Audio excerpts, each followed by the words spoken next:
La lumière du soir descendait en biais sur la plaine, comme si le soleil cherchait à glisser entre les côtes de pierre avant de disparaître.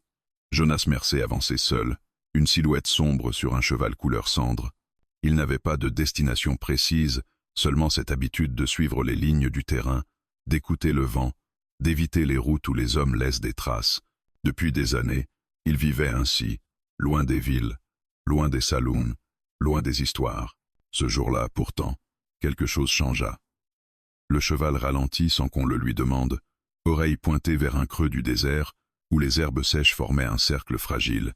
Jonas sentit d'abord l'odeur, une note métallique, chaude, qui n'avait rien à faire dans l'air poussiéreux. Puis il vit la couleur, un rouge sombre sur le sable pâle, et enfin la forme, presque confondue avec l'ombre d'un rocher, un corps allongé, immobile. Il mit pied à terre, lentement, comme s'il craignait de réveiller le désert lui-même. Sa main glissa vers la crosse de son revolver par réflexe, non par menace, mais par prudence. On n'aborde pas une silhouette abandonnée sans penser à l'appât. Il contourna le rocher, s'accroupit, et la vit clairement. C'était une femme, une Apache woman, à en juger par les tresses défaites, la peau brunie par le soleil, les motifs discrets tatoués près de la tempe. Son vêtement était déchiré sur l'épaule, et une plaie profonde barrait son flanc, mal refermée, sale de sable. Elle respirait encore, mais à peine, comme si chaque souffle était une décision douloureuse. Jonas resta figé. Dans sa tête, la règle revenait, nette et froide. Ne touche pas à ce qui attire la violence. Il avait appris cette règle à la dure, quand un geste de compassion s'était transformé en tombe. Il aurait pu remonter en selle, pousser son cheval, laisser le désert reprendre ce qu'il avait pris. Mais la femme ouvrit les yeux. Il n'était pas suppliant, pas même vraiment conscient. Ils étaient juste là, sombres, lucides un court instant, et Jonas eut la sensation d'être observé depuis un endroit très ancien. Elle tenta de parler, mais seul un souffle cassé sortit de sa bouche. Sa main bougea, cherchant quelque chose dans le sable, puis retomba. Jonas jura entre ses dents. Il sortit sa gourde, versa une goutte d'eau sur ses lèvres fendillées. Elle avala difficilement. La chaleur de sa peau le surprit. Fièvre ou soleil. Peut être les deux. Il examina la plaie sans la retourner brutalement, repéra l'endroit où la chair s'était ouverte. Ce n'était pas un accident de cheval. C'était une blessure faite par une lame ou une balle, assez proche pour laisser la mort en souvenir. Il leva la tête et scruta l'horizon. Rien qu'une mer d'ocre, des collines lointaines, et une route sèche qui serpentait vers le nord. Aucune fumée, aucun cavalier. Pourtant, le silence avait une tension particulière, comme une corde tendue. Jonas se surprit à écouter au-delà des sons. Il prit sa décision en même temps qu'il la détesta. Avec précaution, il passa un bras sous les épaules de la femme, et l'autre sous ses genoux. Elle était plus légère qu'il ne l'aurait cru, maigre d'épuisement. Elle gémit, une plainte courte, puis se crispa. Jonas la posa contre l'encolure du cheval, ajusta sa sangle et l'installa en travers de la selle. Il fixa sa veste autour d'elle pour empêcher qu'elle ne glisse et murmura, sans savoir pourquoi, « Tiens bon !» Le cheval renacla, sentant l'odeur du sang. Jonas tapa doucement sur son encolure, rassurant l'animal plus qu'il ne se rassurait lui-même. Puis ils repartirent, Jonas à pied, tenant la bride, choisissant les passages les plus lisses pour ne pas secouer la blessée. Le chemin vers sa cabane n'était pas long, mais il n'était pas simple. Il fallait contourner un ravin, traverser une zone de roches coupantes, puis grimper une pente où les cactus se dressaient comme des sentinelles. Jonas avançait sans regarder derrière lui, et pourtant il sentait le poids du monde dans son dos. Quand la cabane apparut enfin, une construction de bois brut adossée à un relief, Jonas éprouva un soulagement immédiat, vite remplacé par une peur sourde. Ce lieu, il l'avait choisi pour être invisible. Et voilà qu'il y ramenait une femme traquée, un mystère sur la peau, une blessure comme une promesse de guerre. Il poussa la porte d'un coup d'épaule. L'intérieur sentait la fumée froide, le cuir, le savon. Il étendit une couverture sur la table, dégagea les objets d'un geste rapide, puis souleva la femme pour l'y installer. La lumière, filtrée par une fenêtre étroite, dessinait des bandes dorées sur son visage. Sur le plancher, ses bottes laissèrent une trace humide. Jonas referma aussitôt les volets, par habitude, puis par crainte. Il n'y avait ici qu'un lit, une chaise, des conserves, et la carabine posée au-dessus de la cheminée. À son cou, la femme portait un petit talisman en cuir, serré comme une dernière prière. Il le respecta, ne le toucha pas, contre sa peau. Jonas alluma une lampe, chercha sa trousse de soins, un vieux morceau de whisky, une aiguille, du fil. Ses mains savaient faire. Son esprit, lui, résistait. Il coupa le tissu autour de la plaie, nettoya doucement, grinça des dents quand elle frissonna. Elle murmura quelque chose, un mot qu'il ne comprit pas, mais le ton était clair, pas de pitié. Dehors, le vent changea, apportant une odeur de terre chaude. Jonas s'arrêta un instant, la tête tournée vers la fenêtre. Très loin, au-delà des collines, un bruit sec résonna. Peut être un coup de feu, peut être un rocher qui roule. Il se força à reprendre son travail, mais son cœur battait plus fort. Il sut alors, sans preuve et sans logique, qu'il n'avait pas seulement trouvé une blessée, il avait trouvé le début d'une poursuite. Et pendant qu'il tirait le fil pour refermer la chair, le soleil se coucha entièrement, comme une paupière qui se ferme sur un secret. La nuit s'installa sans transition, épaisse et silencieuse, comme si le désert avait retenu son souffle. Dans la cabane, la lampe à pétrole projetait une lumière tremblante sur les murs de bois, donnant aux ombres une vie propre. Jonas Mercer essuya ses mains sur un chiffon déjà taché de sang et d'alcool. La plaie était refermée tant bien que mal, grossièrement, mais solidement. Ce serait suffisant pour tenir jusqu'au matin, s'il y avait un matin sans complications. La femme Apache ne bougeait presque plus. Sa respiration était irrégulière, parfois sifflante, parfois trop lente pour rassurer. Jonas posa le dos de sa main sur son front, brûlant. La fièvre s'installait, inévitable, conséquence directe de la blessure et de l'infection qui rôdait déjà sous la peau. Il versa un peu d'eau dans une tasse, y mélangea quelques gouttes d'alcool et humidifia ses lèvres. Elle avala par réflexe, sans ouvrir les yeux. Il se recula, s'assit sur la chaise près du mur, la carabine posée contre ses genoux. Ce silence-là, il le connaissait. Pas le calme, non. Celui qui précède les ennuis. La cabane craquait doucement sous les variations de température, et chaque bruit devenait une question. Jonas avait passé trop d'années à survivre pour croire aux coïncidences. La femme gémit soudain, un son rauque, arraché à la poitrine. Son corps se tendit, ses doigts griffèrent la couverture. Jonas se leva aussitôt et posa une main ferme sur son épaule. Du calme, tu es en sécurité. Il ne savait pas si elle comprenait sa langue, mais le ton comptait plus que les mots. Ses yeux s'ouvrirent brusquement. Cette fois, ils étaient clairs, vifs malgré la douleur. Ils se posèrent sur Jonas avec une méfiance immédiate, presque animale. Elle tenta de se redresser, échoua, étouffa un souffle de colère. Sa main chercha quelque chose à sa taille, là où une arme aurait dû se trouver. Le vide la rendit encore plus tendue. Jonas leva lentement les mains, paumes ouvertes. « Tu es blessé. Tu ne peux pas bouger. » Elle le fixa longuement, comme si elle évaluait chaque détail de son visage, chaque ride, chaque silence. Puis elle parla, d'une voix basse, cassée par la fièvre, dans une langue qu'il ne comprenait pas. Les mots étaient rapides, urgents, chargés de peur. Il secoua doucement la tête. « Je ne comprends pas. » Elle ferma les yeux, agacée, puis inspira profondément avant de répéter, cette fois dans un français approximatif, teinté d'un accent dur. « Ils, cherchant, pas rester ici. Danger. » Jonas sentit son estomac se nouer. Qui ça? Ils. Elle hésita, comme si chaque mot était un risque. Hommes. Armés. Blancs. Pas soldats. Son regard glissa vers la fenêtre, puis revint sur lui. Si rester, toi mourir aussi. Ces mots résonnèrent plus fort que n'importe quel coup de feu. Jonas se détourna un instant, passa une main sur sa barbe. Il avait déjà compris. Au fond, une femme Apache blessée, seule, loin de toute réserve, avec une plaie récente, ce n'était pas le fruit du hasard. Quelqu'un l'avait pourchassée, et ces hommes ne s'arrêteraient pas parce qu'elle avait disparu du sentier. Dehors, le vent se leva, faisant vibrer les volets. Jonas se dirigea vers la porte, l'ouvrit légèrement et scruta l'obscurité.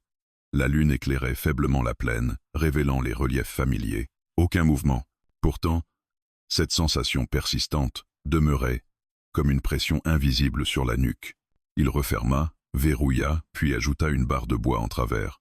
Ce geste, il ne l'avait pas fait depuis des années. La cabane n'avait jamais été une forteresse. Elle était un refuge discret, rien de plus. Ce soir, elle devenait autre chose. Quand il se retourna, la femme l'observait encore. Sa respiration s'était accélérée, et de petites perles de sueur roulaient sur ses tempes. « Tu as de la fièvre, » dit-il inutilement. « Il faut que tu te reposes. » Elle esquissa un sourire bref, presque ironique. « Repose. Pas possible. » La fièvre sembla la tirer vers un autre monde. Ses paupières battirent, et elle commença à murmurer, mélange confus de sa langue natale et de mots français. Des fragments seulement, mais suffisants pour dessiner une image. Une course dans la nuit, des cris, des coups de feu, un homme tombant près d'elle, du sang sur ses mains. Jonas écoutait sans interrompre, conscient qu'elle ne lui parlait peu, être pas à lui, mais à ses souvenirs. Elle se redressa soudain, les yeux écarquillés. Ils arrivent. Jonas posa ses mains sur ses épaules pour l'empêcher de bouger. Personne n'est là. Écoute-moi. Mais elle tremblait violemment, prisonnière d'une vision intérieure. Il dut la maintenir doucement mais fermement, jusqu'à ce que son corps se détende à nouveau. Lorsqu'elle s'endormit enfin, ce ne fut pas un sommeil paisible, mais une chute brutale dans l'épuisement. Jonas resta debout longtemps, immobile, à l'observer. Chaque souffle qu'elle prenait semblait une victoire fragile. Il se leva ensuite pour éteindre la lampe, ne laissant qu'une faible lueur. Il s'assit près de la porte, carabine en main, prêt à réagir au moindre bruit. Les heures passèrent lentement. Le désert, la nuit, la cabane, tout conspirait à étirer le temps. Jonas repensa aux mots qu'elle avait prononcés, hommes armés, pas soldats. Cela signifiait mercenaires, chasseurs de primes, ou pire encore, des hommes sans uniforme, sans règles. Peu avant l'aube, alors que le ciel commençait à pâlir, un son lointain traversa la plaine, presque imperceptible. Le bruit d'un fer contre une pierre, puis un autre. Jonas se figea. Il se leva, approcha silencieusement de la fenêtre, écarta à peine le volet. Au loin, très loin, une forme se déplaçait lentement, puis une autre. Des silhouettes encore floues, mais trop organisées pour être des voyageurs perdus. Jonas referma doucement. Son regard se posa sur la femme endormie, vulnérable, fiévreuse. Il comprit alors que cette nuit n'avait été qu'un répit. La vraie épreuve commençait. L'aube ne fut pas douce. Elle arriva comme une révélation brutale, dévoilant le désert dans toute sa nudité. Jonas Mercé n'avait pas fermé l'œil. Il était resté assis contre le mur, la carabine posée en travers de ses genoux, le regard fixé tantôt sur la porte, tantôt sur la silhouette allongée sur la table. La femme apache respirait toujours, mais chaque souffle semblait arraché à la nuit elle-même. Quand la lumière entra par la fenêtre étroite, Jonas se leva et sortit sans bruit. L'air frais du matin lui frappa le visage. Il fit lentement le tour de la cabane, attentif aux moindres détails. Le sable portait encore les marques de la veille, celles de son cheval, de ses pas. Il observa plus loin, là où la plaine se fondait, avec les collines. Rien de visible. Pourtant, son instinct lui murmurait que le danger n'avait pas reculé. Il avait simplement appris à attendre. Il revint à l'intérieur et ralluma la lampe. La femme bougea aussitôt, comme si la lumière l'avait tirée de ses rêves agités. Ses yeux s'ouvrirent lentement, plus lucides que la veille. Elle tenta de se redresser, mais s'arrêta, grimaçant sous la douleur. Jonas s'approcha, posa une main sur son bras. Doucement. La blessure tient, mais elle n'aime pas être forcée. Elle le fixa, puis hocha légèrement la tête. Sa voix était plus ferme, même si encore faible. « Où suis-je ? Chez moi, loin des routes. » Elle regarda autour d'elle, évaluant l'espace réduit, la propreté sommaire, les armes visibles. « Tu aurais pu me laisser. » Jonas haussa les épaules. « Peut être. » Elle esquissa un sourire sans joie. « Alors tu es soit fou, soit déjà mort. » Il ne répondit pas. À la place, il versa un peu d'eau fraîche, l'aida à boire. Elle observa ses gestes, attentive, comme si elle cherchait un mensonge dans chaque mouvement. « Comment tu t'appelles » demanda-t-elle enfin. « Jonas. » Elle inspira, puis dit « Naya ». Ce nom sembla porter un poids particulier. Jonas le répéta intérieurement. « Naya. » Un son court, solide. « Ils te cherchent à cause de quoi » demanda-t-il sans détour. Elle détourna le regard, fixa le plafond. Le silence s'étira. Jonas ne la pressa pas. Il connaissait la valeur d'un silence choisi. « Parce que j'ai vu quelque chose que je n'aurais pas dû voir », dit-elle finalement. « Et parce que je n'ai pas fui assez vite. » Il s'assit sur la chaise, face à elle. « Qui sont-ils » ? Des hommes payés pour faire disparaître les problèmes. Elle ferma brièvement les yeux. « Et je suis un problème. » Jonas se leva et alla chercher un chiffon propre. Il nettoya la plaie à nouveau, vérifia les points. Elle serra les dents, mais ne cria pas. Il nota cela, cette capacité à encaisser, à rester digne malgré la douleur. « Si tu restes ici, ils finiront par trouver cet endroit, » dit-elle soudain. « Tu devrais me laisser partir. » Il s'arrêta, la regarda. « Tu ne peux pas marcher. Je peux ramper s'il le faut, et mourir à 10 mètres d'ici. » Elle serra les poings. « C'est mon problème. Jonas inspira profondément. Plus maintenant, ils restèrent un moment à se regarder. Deux volontés qui s'affrontaient sans élever la voix. Finalement, Naya détourna les yeux. « Tu ne sais pas ce que tu fais, » murmura-t-elle. « Peut être. Mais je sais ce que je refuse de faire. » La matinée avança lentement. Jonas renforça les volets, déplaça quelques objets pour dégager l'espace. Il cacha ses traces autour de la cabane, effaça les marques les plus visibles dans le sable. Naya l'observait en silence, attentive à chacun de ses gestes. « Tu as déjà été soldat, » dit-elle à un moment. Ce n'était pas une question. Jonas s'immobilisa. « Pourquoi tu dis ça? Ta façon de regarder dehors, et la façon dont tu tiens une arme. » Il hocha lentement la tête. « Autrefois. Et ça t'a coûté quoi ?» Il hésita, puis répondit simplement « Tout le reste. » Le soleil monta haut dans le ciel. La chaleur s'installa, lourde. Naya commença à trembler de nouveau. La fièvre revenait, plus insidieuse. Jonas posa un linge humide sur son front, la força à boire encore. Elle délirait par moments, évoquant des visages, des lieux, un campement attaqué au crépuscule. Entre deux phrases incohérentes, un nom revenait sans cesse. Un nom que Jonas ne reconnut pas, mais qu'il mémorisa. En milieu d'après-midi, un bruit lointain rompit le calme. Un hennissement, puis un autre. Jonas se figea. Il se dirigea lentement vers la fenêtre, écarta le volet de quelques millimètres. Cette fois, les silhouettes étaient plus proches. 3 hommes à cheval, avançant en ligne, scrutant le sol. Ils n'étaient pas pressés, ils cherchaient. Jonas referma doucement. Son regard croisa celui de Naya. Elle avait compris. « Ils sont là, dit-elle. »« Pas encore. Ils ne partiront pas. » Jonas prit une décision qu'il repoussait depuis l'aube. Il alla chercher des armes supplémentaires, les posa à portée de main. Puis il s'approcha de Naya et s'accroupit près d'elle. « Écoute-moi. Peu importe ce que tu as vu, peu importe ce qu'ils veulent. Tant que tu es ici, je ne te livrerai pas. » Elle le fixa, longuement. La fièvre brillait dans ses yeux, mais aussi quelque chose d'autre, une reconnaissance prudente. « Tu sais ce que ça signifie ?»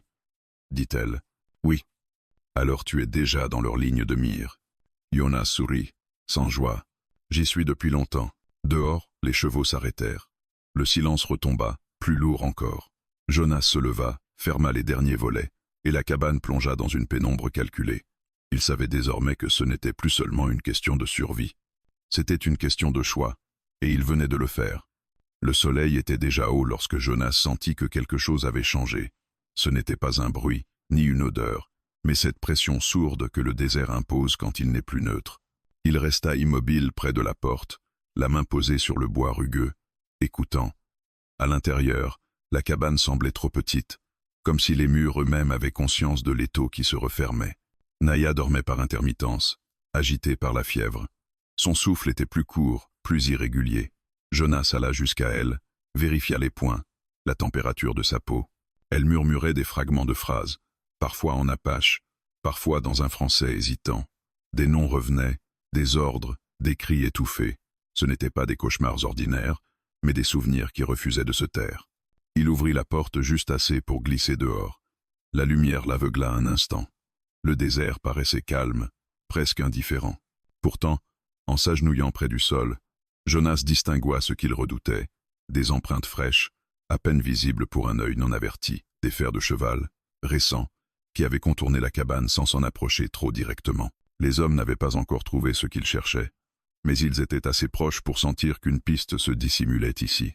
Jonas effaça ce qu'il put, frottant le sable avec des branches, déplaçant des pierres. Il savait que ce n'était qu'un retardement. Ces hommes-là n'étaient pas pressés. Ils savaient attendre. Et quand ils frapperaient, ce serait avec certitude. À l'intérieur, Naya était réveillée, appuyée sur un coude, le visage pâle mais concentré. « Ils sont proches », dit-elle sans préambule. Jonas hocha la tête. « Trop. » Il s'assit près d'elle, posa une tasse d'eau à portée de main. « Tu dois me dire exactement ce que tu as vu, » dit-il calmement. « Pas plus tard. Maintenant. » Naya détourna le regard. Le silence pesa entre eux, puis elle inspira profondément, comme si elle se préparait à replonger dans une eau glacée. « Je transportais des messages, » commença-t-elle, « entre des familles, des clans, rien d'important. Puis une nuit, près du canyon, j'ai vu des hommes enterrer quelque chose. Oh quelqu'un. Jonas resta immobile. Ils m'ont vu, continua-t-elle. J'ai couru. Ils ont tiré. L'un d'eux m'a touché ici. Elle désigna son flanc. J'ai cru mourir avant même d'atteindre la plaine. Et ce qu'ils ont enterré? Demanda Jonas. Naya serra les dents. Un homme, pas Apache, un intermédiaire. Il savait trop de choses. Jonas comprit alors. Ces hommes n'étaient pas seulement des chasseurs, ils étaient des nettoyeurs. Et Naya était un témoin vivant, ce qui était inacceptable pour des gens de cette trempe. Un bruit sec, à l'extérieur, fit vibrer la porte. Pas un coup. Quelque chose de jeté contre le bois. Jonas se leva aussitôt, attrapa sa carabine. Il resta silencieux, le souffle retenu. Un autre bruit suivit, plus léger, comme un test. Puis des voix étouffées, trop lointaines pour distinguer les mots. Naya le regardait, les yeux écarquillés. « Ils savent », murmura-t-elle. « Pas encore », répondit Jonas. « Mais ils cherchent. Ils se penchent à Versailles. Écoute-moi bien. Si ça tourne mal, tu prends ça. » Il lui glissa un petit couteau dans la main. Seulement si nécessaire. Elle hocha la tête, grave. Les voix s'éloignèrent. Jonas attendit encore de longues minutes avant de relâcher légèrement la tension. Il savait que ce n'était pas fini. C'était une reconnaissance, une façon de jauger le terrain, de mesurer la résistance. La chaleur monta, rendant l'air étouffant. Jonas fit boire Naya, la força à avaler un peu de nourriture. Elle obéit sans discuter, consciente que chaque force gagnée comptait. « Pourquoi tu fais ça ?» demanda-t-elle soudain. « Tu pourrais encore me livrer. Il te laisserait tranquille. » Jonas s'arrêta. « Tu crois vraiment ça ?» Elle ne répondit pas. « Ces hommes ne laissent jamais de témoins, » poursuivit-il. « Ni toi, ni moi. » Elle ferma les yeux un instant. « Alors nous sommes déjà morts. » « Non. » Jonas secoua la tête. « Pas encore. » En milieu d'après-midi, Jonas remarqua un détail inquiétant. Le vent avait tourné. Les odeurs porteraient désormais plus loin. Les chevaux, les hommes, tout ce qui bougeait laisserait une trace plus facile à suivre. Il devait agir avant la tombée de la nuit. Il s'approcha de Naya. Ce soir, ils tenteront quelque chose. Tu en es sûr? Oui. Alors il faut partir. Pas maintenant. Pas comme ça. Il sortit une carte usée, la déplia sur la table. Il y a un ancien passage, à l'est. Un chemin que presque plus personne n'utilise. Si nous tenons jusqu'à la nuit, nous pourrons bouger. Naya observa la carte. Puis lui. Et s'ils attaquent avant? Jonas leva les yeux vers la carabine. Alors ils découvriront que cette cabane n'est pas aussi vide qu'elle en a l'air. Le soleil commençait à décliner lorsque le premier coup de feu retentit. Sec, précis, frappant le mur extérieur. La balle traversa le bois et alla se ficher dans une poutre. Naya sursauta. Jonas ne bougea pas. Il savait que c'était un message. Ils étaient trouvés. Le coup de feu avait laissé dans l'air une vibration sourde, comme un écho qui refusait de mourir. Jonas resta immobile quelques secondes, évaluant la trajectoire, la distance, l'intention. Ce n'était pas une tentative de tuer, c'était une annonce. Dehors, les hommes venaient de déclarer la fin de la discrétion. Naya respirait vite, trop vite. Jonas posa une main ferme sur son épaule. « Calme-toi, écoute-moi. » Elle hocha la tête, mais ses yeux trahissaient la tension qui montait en elle. « Ils savent que je suis ici. Ils le savaient déjà. Maintenant, ils veulent voir comment je réagis. » Il se leva lentement, prit la carabine, se plaça près d'une fente entre deux planches. Le soleil déclinant offrait encore assez de lumière pour distinguer les formes à l'extérieur. 3 hommes, peu, être 4 dispersés, utilisant les rochers comme couverture. Pas des amateurs. Ils testaient le terrain, cherchaient à provoquer une erreur. Un second tir claqua, plus proche cette fois, éclatant une planche près de la porte. Jonas répondit presque aussitôt. Un seul coup, précis, visant le sol, devant l'un des hommes. Un avertissement. Le silence retomba. Lourd. Il venait de montrer qu'il n'était pas seul, ni désarmé. Naya se redressa légèrement malgré la douleur. « Tu n'aurais pas dû tirer. »« Si. » Jonas ne la regarda pas. Maintenant, ils savent que ce ne sera pas facile. Les minutes passèrent. Puis une voix s'éleva, portée par le vent, calme, presque polie. « On ne veut pas de problème, cowboy. Donne-nous la femme, et on repart. » Jonas serra les dents. Il reconnut ce ton, celui des hommes qui mentent sans élever la voix. « Elle est blessée, » répondit-il. « Elle mourra si elle sort. » Un rire bref lui répondit. « C'est son affaire, pas la tienne. » Jonas se détourna, regarda Naya. Elle soutint son regard sans flancher. « Ne les crois pas, » murmura-t-elle. « Ils me tueront dès qu'ils m'auront. »« Yes, ice. » Il se redressa et répondit plus fort. « Partez, vous n'avez rien à faire ici. » Un silence, puis la voix reprit, plus dure. « Dernière chance. Le crépuscule avançait, étirant les ombres. Jonas calcula mentalement ses options. La cabane n'était pas faite pour tenir un siège prolongé. Le bois finirait par céder. Il fallait gagner du temps, attendre la nuit complète, puis fuir par l'arrière, là où le terrain devenait impraticable pour des chevaux. Il s'agenouilla près de Naya. « Quand je te le dirai, tu te lèveras, même si ça fait mal. Tu t'accrocheras à moi. » Elle pâlit, mais acquiesça. « Je peux. » Un bruit sec retentit soudain sur le toit. Une pierre, puis une autre. Il cherchait à la pousser à bout, à provoquer un mouvement. Jonas resta silencieux. Il économisait chaque balle, chaque souffle. La nuit tomba enfin, rapidement, comme si le désert avait attendu ce moment. Les silhouettes devinrent floues. Jonas souffla la lampe, plongeant la cabane dans l'obscurité totale. « Maintenant » murmura-t-il. Il souleva Naya avec précaution. Elle étouffa un cri, mais se mordit la lèvre pour le retenir. Ils se dirigèrent vers l'arrière de la cabane, où une trappe dissimulée sous des pots menait à un passage étroit, connu de lui seul. Il l'ouvrit doucement. À l'instant même où il s'y engouffrait, une balle traversa la porte d'entrée, suivie d'une autre. Les hommes avaient décidé de forcer la situation. Jonas referma la trappe derrière eux et avança dans le couloir de pierre, le cœur battant. Le passage débouchait sur une faille étroite entre deux rochers, masqués par des buissons épineux. Jonas s'arrêta un instant, écouta. Des voix, plus proches, des pas. Il fouillait déjà la cabane. Il aida Naya à s'asseoir derrière un rocher, la couvrit d'une couverture sombre. « Restez ici, ne bouge pas. »« Et toi ?» Il sourit brièvement. « Je vais leur faire croire que je suis encore dedans. » Il se glissa silencieusement vers un promontoire surplombant la cabane. De là, il avait une vue claire sur la scène. Les hommes entraient, fouillaient, frustrés. Jonas visa l'un d'eux, tira, le toucha à la jambe. Le cri déchira la nuit. La confusion éclata. Les hommes se dispersèrent, tirant au hasard vers la cabane. Jonas se déplaça rapidement, changeant de position après chaque tir, exploitant sa connaissance du terrain. Il n'essayait pas de les éliminer tous, juste de créer du chaos. Lorsque les tirs se calmèrent enfin, Jonas revint vers Naya. C'est maintenant ou jamais. Ils s'enfoncèrent dans la nuit, laissant derrière eux la cabane criblée de balles. Le désert les engloutit, sombre et silencieux. Naya s'appuya contre lui, chaque pas une épreuve. « Tu ahora es pour mourir » murmura-t-elle. Jonas répondit sans la regarder. « Je suis encore là. » Derrière eux, la cabane brûlait. Les hommes avaient mis le feu, furieux. Jonas n'eut pas un regard en arrière. Il savait que ce feu marquait la fin de son isolement, et le début d'une fuite dont personne ne sortirait indemne. La nuit les avala entièrement, comme une bête patiente qui referme ses mâchoires sans bruit.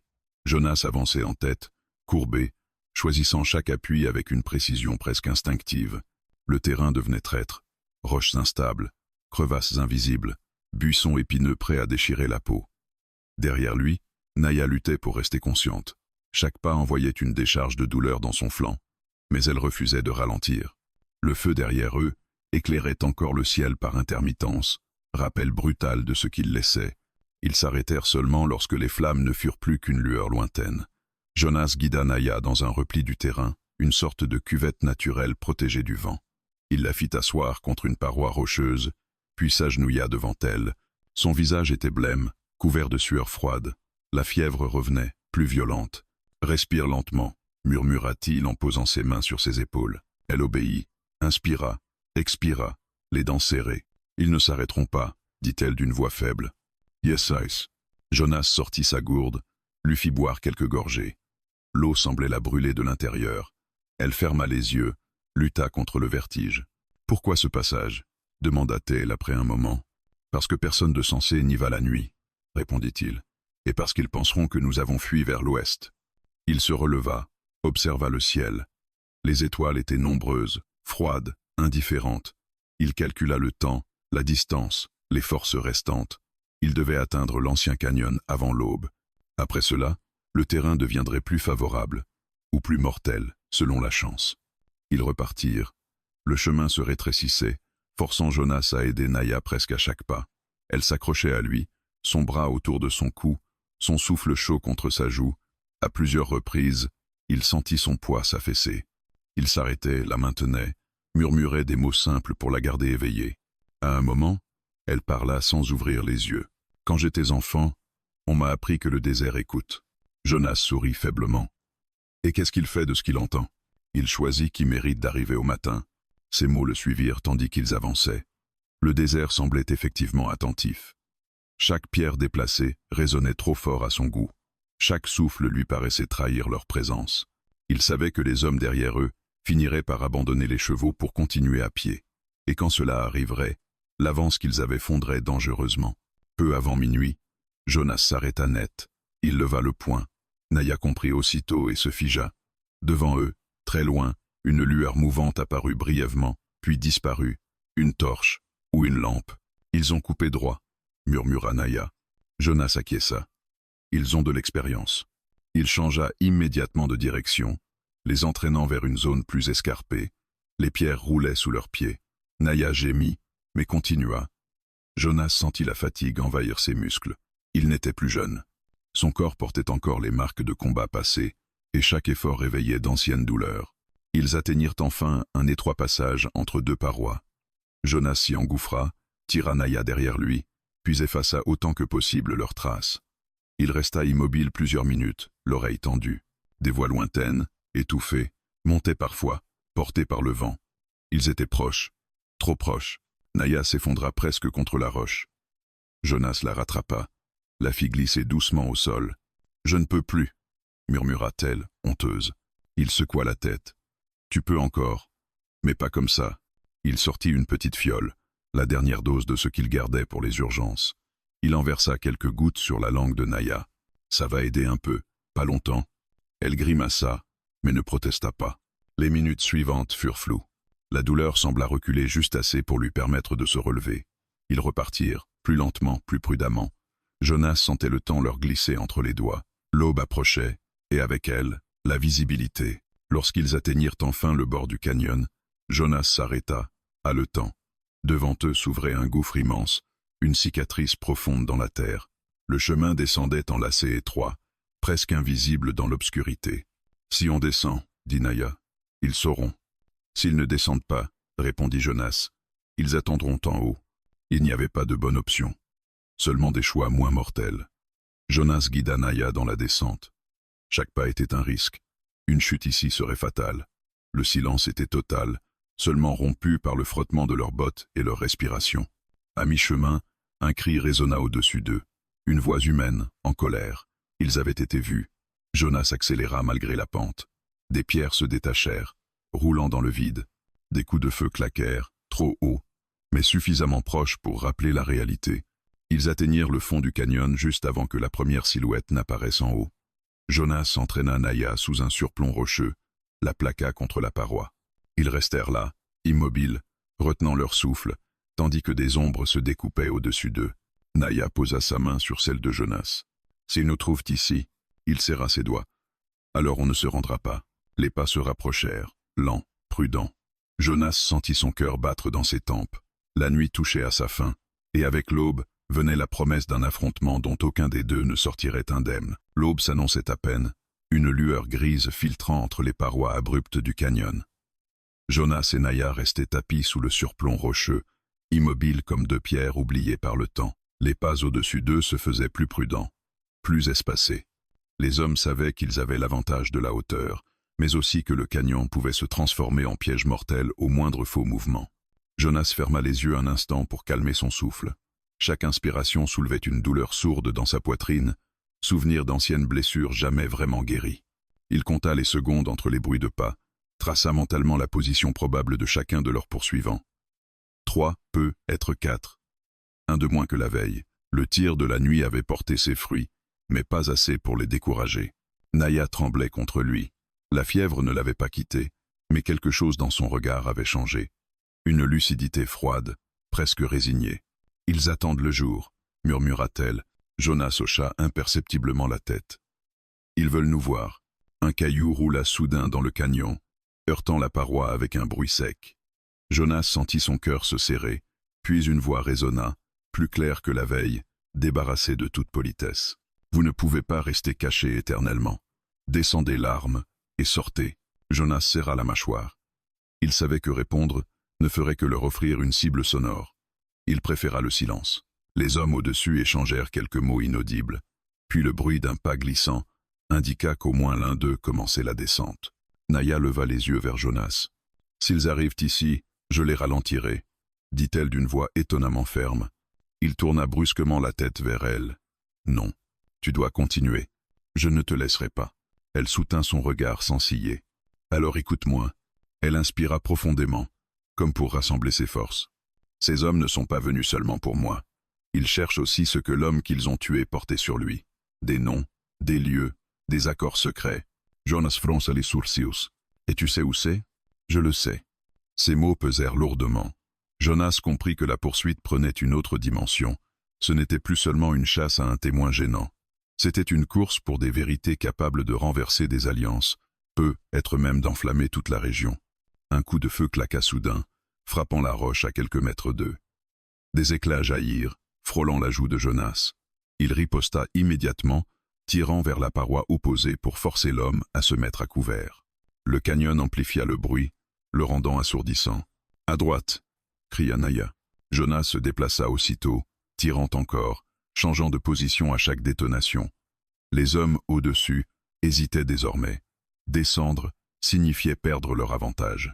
Rester en haut signifiait laisser Jonas manœuvrer. Profitant d'un instant de répit, Jonas se pencha vers Naya. « Il y a un passage étroit derrière ce rocher, » dit-il rapidement. « Il mène à une corniche cachée. Si on l'atteint, on peut longer le canyon sans être vu. » Naya acquiesça. « Alors fais-le maintenant. » Ils se déplacèrent en silence, collés à la paroi. Chaque pas était un défi. Jonas sentait le poids de Naya s'alourdir, mais elle refusait de s'arrêter.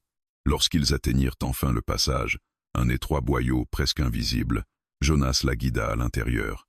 Le silence retomba brusquement. Derrière eux, les voix se faisaient confuses, frustrées. Les hommes avaient perdu leur trace directe. Jonas ne ralentit pas. Il savait que ce répit serait court. La corniche s'ouvrait sur une vue vertigineuse du canyon. Le jour se levait pleinement désormais, révélant l'immensité du désert au-delà. Jonas s'arrêta, haletant. Naya s'appuya contre la paroi, ferma les yeux un instant. « Je ne pensais pas revoir le soleil », murmura-t-elle. Jonas la regarda, et pour la première fois depuis leur rencontre, il se permit de voir autre chose qu'une blessée ou un danger. Il vit une femme marquée par la fuite, mais encore debout. « Tu as encore des forces », dit-il doucement. Elle esquissa un sourire faible. « Grâce à toi. » Ils restèrent ainsi quelques secondes, suspendus hors du temps. Puis un bruit sec, métallique, retentit derrière eux. Un homme venait d'entrer dans le passage. Jonas se retourna aussitôt, leva son arme. Le coup partit presque simultanément. Jonas sentit l'impact lui frôler l'épaule. Il répondit sans hésiter. L'homme s'effondra dans le boyau, bloquant le passage de son corps. Le silence retomba, plus lourd que jamais. Naya posa sa main sur le bras de Jonas. « Tu saignes ?» Il baissa les yeux. Une entaille superficielle. Rien de grave. « On continue », dit-il simplement. Ils avancèrent encore, longeant la corniche jusqu'à ce qu'elle débouche sur un plateau étroit, dissimulé par des rochers. Là, Jonas s'arrêta enfin. « Ils ne pourront pas passer rapidement, dit-il, mais ils finiront par trouver un autre accès. » Naya inspira profondément. « Alors il faut décider maintenant. »« Décider quoi ? Jusqu'où tu es prêt à aller pour me protéger ?» Jonas la fixa longuement. Il pensa à la cabane en flammes, à son isolement désormais brisé, à la vie qu'il avait choisie pour fuir le monde. Puis il regarda Naya, debout malgré la douleur, malgré la chasse. « Jusqu'au bout », répondit-il. Au loin, des voix résonnaient déjà de nouveau. La poursuite reprenait. Mais quelque chose avait changé entre eux. Ce n'était plus seulement une fuite, c'était une alliance, forgée dans la poussière et le sang, qui les liait désormais face à un ennemi commun. Le plateau était plus étroit qu'il n'y paraissait, une bande de pierres suspendue entre ciel et vide. Le vent y soufflait sans retenue, apportant avec lui l'odeur sèche du désert et celle, plus lointaine, de la fumée encore accrochée à l'air. Jonas s'accroupit, posa la main sur la roche, comme pour sentir si elle tiendrait. Il connaissait ses hauteurs. Elle promettait la discrétion, jamais la sécurité. Naya s'assit lentement, le dos contre une paroi. Sa respiration était courte, saccadée. La fièvre l'épuisait, mais ses yeux restaient alertes. « Ils vont se séparer, dit-elle. Certains contourneront par le haut, d'autres descendront. » Jonas acquiesça. « C'est ce que je ferai. » Il observa les alentours, repéra une avancée rocheuse, un couloir naturel qui menait vers une zone plus boisée en contrebas. Si on atteint ces arbres avant qu'ils nous encerclent, on aura une chance. Naya se redressa avec effort. Alors ne perdons pas de temps. Ils avancèrent à découvert sur quelques mètres, profitant du bruit du vent pour masquer leurs pas. Jonas marchait légèrement en avant, scrutant chaque recoin. Il savait que les hommes derrière eux n'avaient plus besoin de les voir pour les traquer. Le terrain parlait pour eux. Un tir claqua soudain, sec, précis. La balle frappa la roche à quelques centimètres de la tête de Jonas. Il se jeta à terre, entraînant Naya avec lui. « Trop tard » murmura-t-il. Les tirs se multiplièrent, espacés mais calculés. Les hommes cherchaient à les clouer sur place, à réduire leurs options. Jonas riposta, 2 coups rapides, visant les zones où une silhouette pouvait se cacher. Il n'attendit pas de voir le résultat. Il savait que l'immobilité était la mort. Ils rampèrent jusqu'à un rocher plus large, offrant un couvert temporaire. Naya halétait, chaque mouvement la faisant grimacer. « Laisse-moi ici », souffla-t-elle. Jonas secoua la tête. « Pas question. » Une voix retentit, amplifiée par l'écho du canyon. « Tout ça, est-ce que ça finira mal au cowboy ?» Jonas serra la mâchoire. « Pour qui ?» Un rire bref répondit, sans humour. « Pour tous. » Le vent tourna soudain, rabattant la poussière vers le plateau. La visibilité diminua. Jonas y vit une opportunité. « Quand je te dirai d'y aller, tu cours vers les arbres, » dit-il à voix basse. « Je ne peux pas courir. To faire semblant. » Il se redressa brusquement et tira vers la gauche, forçant les hommes à se couvrir. Puis, il lança une pierre vers la droite, provoquant un mouvement réflexe chez ses poursuivants. Maintenant, Naya se leva et avança en boitant, chaque pas une victoire arrachée à la douleur. Jonas la suivit de près, tirant par intermittence pour maintenir la pression. Le sol se dérobait parfois sous leurs pieds, mais ils continuaient, portés par l'urgence. Un homme apparut soudain à moins de 20 mètres, surgissant d'un repli de terrain. Jonas tira sans hésiter. L'homme tomba, mais un autre prit sa place presque aussitôt. « Ils sont trop nombreux » cria Naya. « Pas assez patient » répondit Jonas. Ils atteignirent enfin la limite des arbres, un bosquet maigre mais dense. Jonas s'y engouffra, entraînant Naya derrière lui. L'ombre relative offrait un répit visuel. Il se déplaça rapidement, changeant de direction, brouillant leur piste. « Ne regarde pas en arrière » dit-il. « Fais-moi confiance. » Les tirs résonnaient encore derrière eux, plus confus. Les hommes hésitaient à entrer dans le couvert sans visibilité claire. Jonas profita de ce flottement pour guider Naya vers un creux du terrain, presque invisible. Ils s'y laissèrent glisser, à bout de souffle. Pendant quelques secondes, il n'y eut que le battement de leur cœur et le souffle du vent dans les branches. Puis Naya parla, d'une voix plus calme qu'il ne l'aurait cru. « Je n'ai jamais voulu ça. » Jonas la regarda. « Personne ne le veut. » Elle inspira profondément. « Ce que je sais, ce que je transporte, ce n'est pas seulement dangereux. C'est sale. Des accords entre des hommes qui se prétendent ennemis. » Jonas fronça les sourcils. « Et si ça sort? Alors beaucoup perdront leur pouvoir. » Il comprit alors pourquoi ces hommes risquaient autant pour la faire taire. Ce n'était pas une simple vengeance. C'était une nécessité pour eux. Un craquement de branches les fit se figer. Jonas porta la carabine à son épaule. Une silhouette apparut entre les troncs, prudente. Jonas attendit qu'elle s'avance encore, puis tira. L'homme s'effondra sans un cri. Les autres répondirent aussitôt, le couvert éclatant sous les impacts. Le combat devint chaotique, brutal. Jonas se déplaçait sans cesse, tirant, rechargeant, se repositionnant. Naya restait en retrait, serrant le couteau qu'il lui avait donné, prête à agir si nécessaire. « À droite !» cria-t-elle soudain. Jonas pivota juste à temps pour voir une ombre surgir. Il tira trop tard. L'homme se jeta sur lui, les faisant rouler au sol. Le choc lui coupa le souffle. Les deux hommes luttèrent dans la poussière, silencieux, déterminés. Jonas sentit une douleur vive à l'épaule.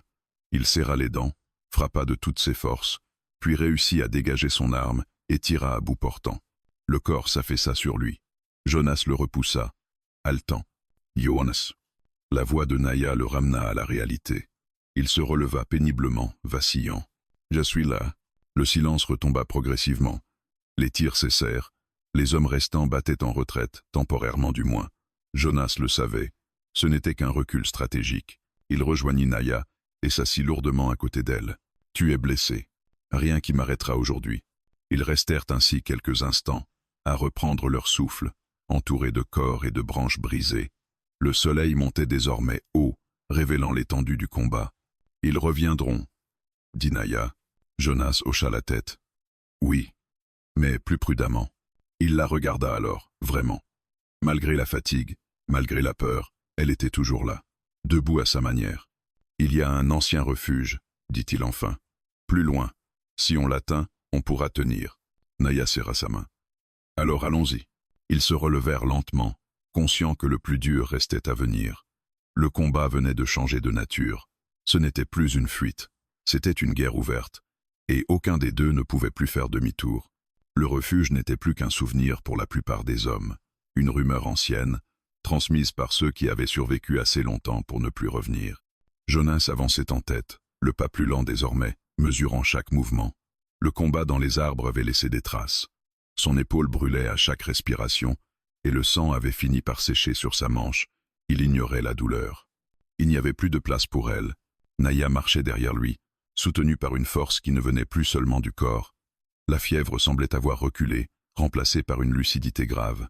Ses traits étaient tirés, mais son regard restait droit. Ils avaient quitté le couvert des arbres pour un terrain plus ouvert, une succession de roches basses et de ravines peu profondes. Le soleil était désormais haut, impitoyable. « Ils ne nous poursuivent plus comme avant », dit-elle après un long silence. Jonas acquiesça. Ils observent. Ils attendent que l'un de nous tombe. Le refuge se trouvait à plusieurs heures de marche, dissimulé dans une formation rocheuse presque indiscernable à distance. Jonas connaissait l'endroit pour y avoir trouvé abri autrefois, bien avant de choisir l'isolement définitif. À l'époque, il fuyait déjà des hommes armés. À croire que certaines routes ne se quittent jamais vraiment. Ils firent halte dans l'ombre d'un rocher. Jonas examina son épaule, serra les dents en nettoyant sommairement la plaie. « Tu devrais t'arrêter, » dit Naya. « Plus tard, tu saignes encore. Tant que je marche, c'est supportable. » Elle le regarda longuement, puis parla d'une voix basse. « S'ils me reprennent, Jonas leva la main. »« Naya, » elle poursuivit malgré tout. « Ils ne me laisseront pas parler, mais ce que je sais ne doit pas disparaître avec moi. » Il se tourna vers elle, attentif. L'homme qu'ils ont enterré portait des documents, des noms. J'ai mémorisé ce que j'ai pu, mais il y a aussi un symbole, un signe gravé. Elle traça lentement une forme dans le sable avec son doigt. Jonas la reconnut aussitôt. « J'ai déjà vu ça », murmura-t-il. « Il y a longtemps. » Il comprit alors que l'histoire les dépassait tous les deux. Ces hommes n'étaient que la surface d'un système ancien, enraciné dans la peur et l'argent. Naya était devenue un danger non parce qu'elle avait parlé, mais parce qu'elle pouvait encore parler. Ils repartirent. Le terrain devint plus accidenté. Jonas sentait ses forces diminuer, mais il continuait, porté par une détermination froide. Il savait qu'ils approchaient. Le silence autour d'eux n'était plus naturel. Les oiseaux avaient disparu, même le vent semblait hésiter. Un bruit sec retentit derrière eux. Jonas se retourna aussitôt, arme levée. Une silhouette apparut sur une crête, immobile. Puis une autre. « Il nous coupe la route », murmura Naya. Jonas observa rapidement les alentours. Pas complètement. Il guida Naya vers une ravine étroite, presque invisible. Ils s'y glissèrent juste avant que les tirs ne reprennent. Les balles frappèrent la roche au-dessus d'eux, envoyant des éclats dans la poussière. Jonas riposta brièvement, juste assez pour maintenir la distance. La ravine les mena vers une zone plus basse, mais plus exposée. Jonas savait qu'ils ne pourraient pas tenir longtemps. Les hommes derrière eux étaient méthodiques, patients. Ils refermaient lentement l'étau. « Il faut que tu continues sans moi, » dit Jonas soudain.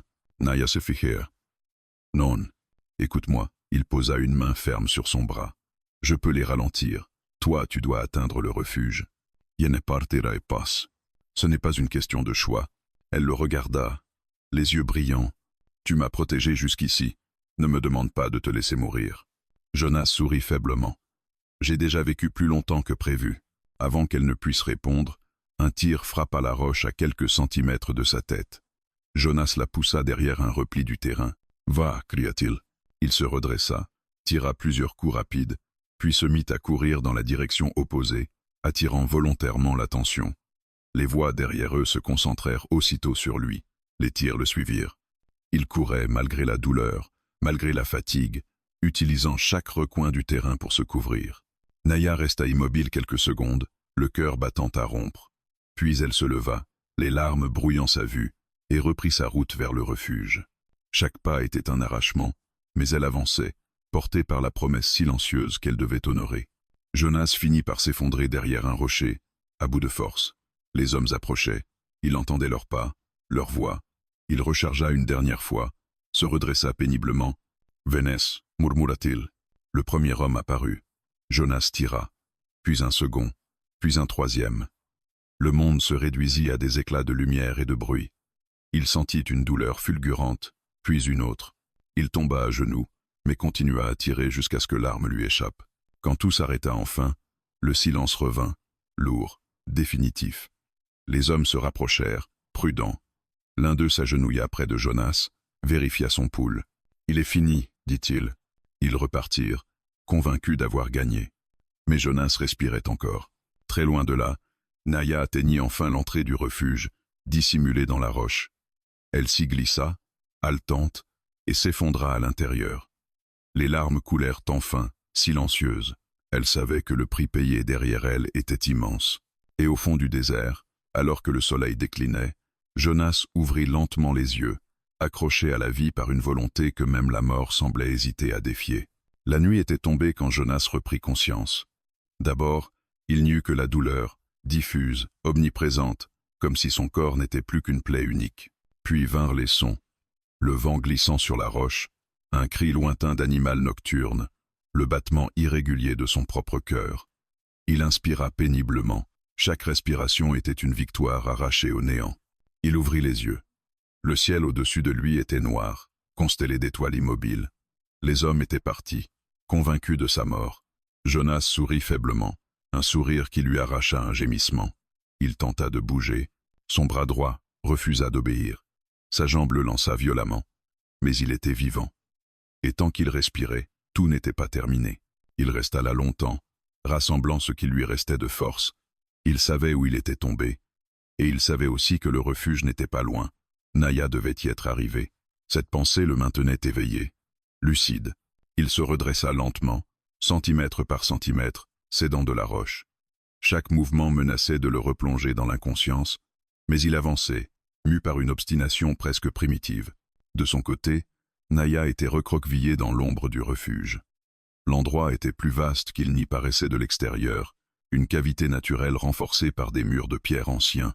Elle avait pansé sa blessure du mieux qu'elle avait pu, utilisé les réserves d'eau et de nourriture, laissées là par d'anciens occupants, mais son esprit restait prisonnier de la ravine, de la silhouette de Jonas disparaissant sous les tirs. Les heures passaient, lourdes, interminables.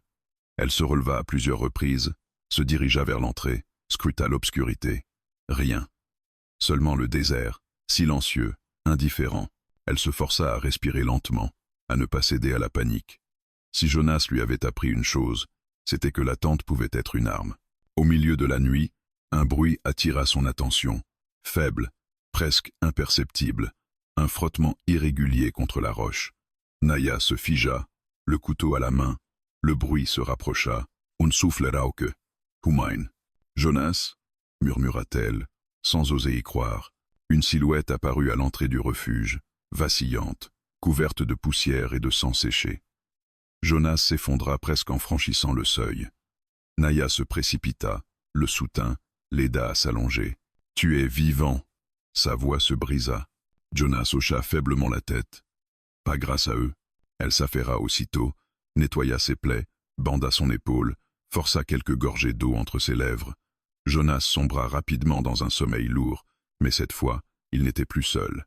Le refuge les enveloppait, protecteur, comme un dernier rempart contre le monde extérieur. Les jours suivants s'écoulèrent lentement.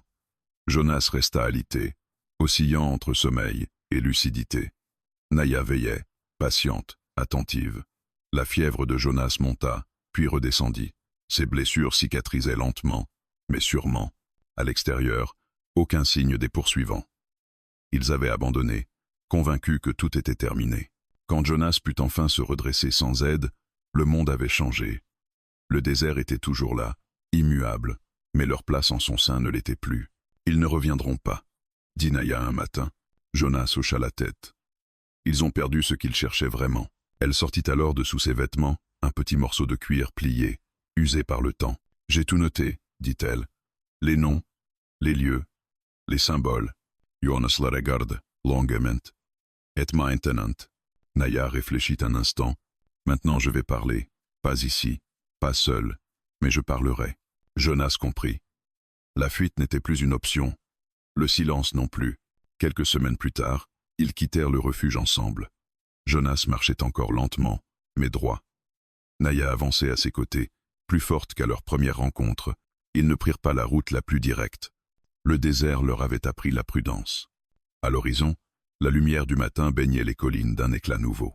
Jonas s'arrêta un instant, observa l'étendue devant eux. « Tu sais, dit-il, j'ai passé ma vie à me cacher. » Naya sourit doucement. « Et maintenant ?